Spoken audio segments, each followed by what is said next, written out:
Ace TV, your #1 birthday arena. Kindly click like and subscribe to our YouTube channel and press the notification button for more. Thank you.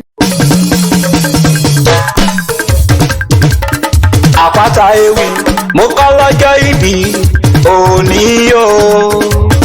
Ẹni re ẹni re ẹni re ẹni re èèyàn ire. Àpáta dé o lónìí mo fẹ́ máa kí alálùbáríkà ènìyàn. Mrs. Abigail Olúwadáre ọ̀rọ̀ rẹ̀ tẹ́pẹ́ lónìí ọdún rẹ̀. Ọ̀pọ̀lọpọ̀ lẹ́jọ́ wáyé lọ́jọ́ kan náà ṣùgbọ́n tí o sì láyé mọ́ àbá òdúpọ̀ lọ́wọ́ Olúwa ọ̀dádá tó dán sáyé tí ó sì dá ọ̀dá. Ó dán sáyé ó dán ọ sí. Elédùmarè ọba alágbára gíga. Ìyá Ayọ̀ Adé okú ọdún o. Obìnrin dúdú bíi kóró ìṣímọ̀ sí Dọlápọ̀ ìwọ ni mò ń kí.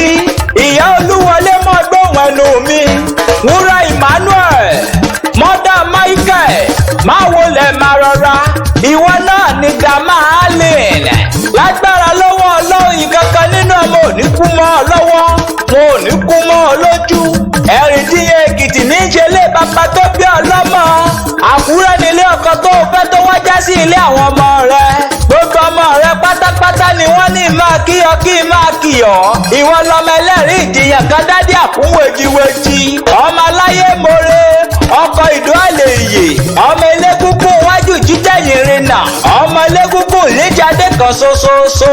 Ọmọdé gúgú sórí èkó wèjìwèjì. Mo kí okun ọdún. Ó yá nílé ọkọ tó fẹ́ tí ń ṣe lé àwọn ọmọ rẹ̀. Ìwọ láya Àkúrẹ́ olóyè mẹ́kùn. Ìwọ láya múdàálẹ̀ mọ́gbọ́ ẹnu túnú ṣe.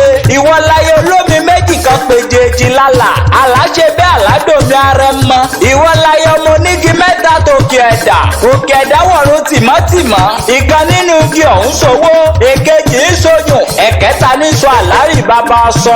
Orí ajẹ́ kó o pẹ́ láyé kó o ṣàmọ́dún kó o sọdún púpọ̀ lókè pẹ̀. Mọ̀mí Abigail Olúwadáre.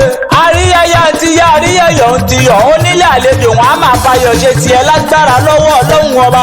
O ò ní rógun alágbèdá, o ò ní rógun alákòóbá, ìwọ fúnra lára rẹ̀ gan o ò ní bá wọn tẹjú ilẹ̀ mọ́lẹ̀.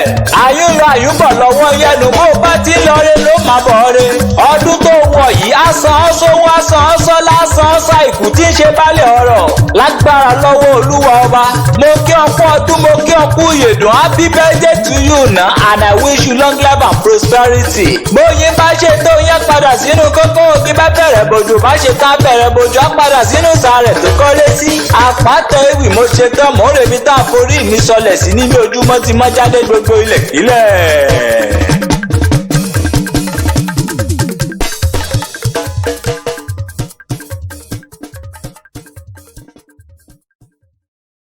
Thank you for watching our video. Please don't forget to subscribe to our YouTube channel for more videos.